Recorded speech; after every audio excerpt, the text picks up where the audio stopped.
नमस्कार, मैं हूं जल्पा क्षत्रिय। फिर एक बार एक मासूम लड़की की हत्या कोई सुनसान जगह पर नहीं हुई, पर चहल पहल वाली सड़क पर हुई।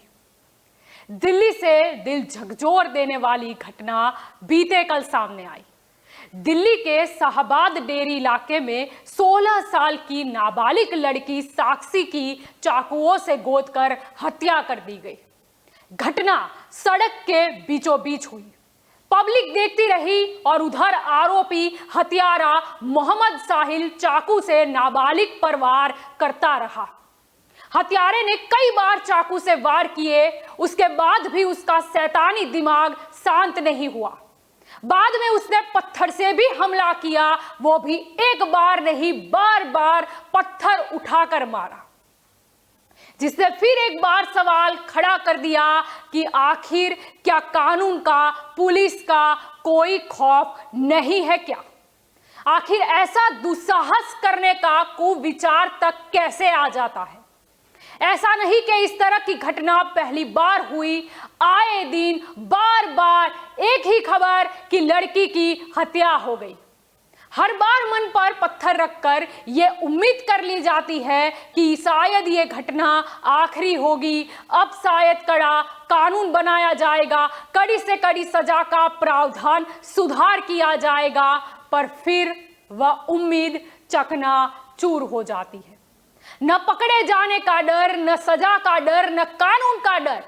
हत्या तो मानो जैसे अब आम खबर, आम घटना हो गई है। क्या नारी सशक्तिकरण की बात करते करते इतने शक्ति विहीन हो गए हैं हम कि किसी भी नारी, लड़की, बच्ची तक की सुरक्षा नहीं हो पा रही? बात तो मुझे वहां पर उपस्थित लोगों की भी करनी है कि क्या वहां साक्षी की जगह आपकी बहन बेटी होती तो भी आप खड़े रहकर तमाशे देखते, या देखते देखते वहां से गुजर चले जाते? साथ मिलकर लोगों ने प्रयास किया होता तो क्या ऐसे लोग कहीं मिले तो इन्हें मुर्दा कहेंगे तो शायद शब्दों का अपमान नहीं होगा। उस आरोपी को अगर 2 लोग पकड़ लेते तो शायद साक्षी की जान बच जाती। यह घटना मुझे गुजरात की एक बेटी की याद दिला गई, जिसे भी सरेआम लोगों के सामने चाकू मारा गया था। मैं बात कर रही हूं ग्रीष्मा नामक बेटी की, जिसे आरोपी फैनिल ने ग्रीष्मा के परिवार वालों के सामने ही उसकी गला काटकर हत्या कर दी थी। उस वक्त भी वहां कई लोग उपस्थित थे। अब न सिर्फ अकेली गुजरात की, लेकिन देश विदेश की हर वो बेटी याद आ रही है जिसकी हत्या इस तरीके से की गई है। आरोपी तो चलो गिरफ्तार हो जाए, कानूनन हिसाब से सजा भी मिल जाए, लेकिन क्या इतने से ही बात खत्म हो जाती है क्या?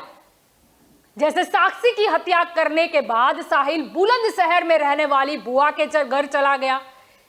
उसके मोबाइल के लोकेशन से पुलिस को पता लग गया था और वहां जाकर उसने अपनी मां को भी फोन कर बताया था कि वह बुआ के पास पहुंच गया है, जिसके बाद पुलिस ने उसे दबोच लिया। अब प्रक्रिया चल रही है, लेकिन आगे क्या? क्या घटना फिर नहीं होगी क्या? कब जागेंगे हम?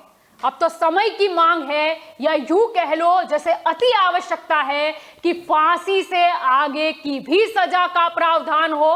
कानून में सुधार की आवश्यकता है। ऐसी सजा का कानून बनाया जाए कि उस सजा के बारे में सुनकर, सोचकर ही हाथ क्या रूह कांप जाए। हत्या करना तो दूर, कोई भूलकर हत्या करने के बारे में सपने में भी ना सोचे, क्योंकि ये घटना बताती है कि न फांसी का डर है, न उम्र कैद का डर। अब डर भी डर जाए, वो डर बनाना होगा, क्योंकि अब और बहन, बेटी, बच्ची या निर्दोष की जान जाए वह कतई मंजूर नहीं। नमस्कार।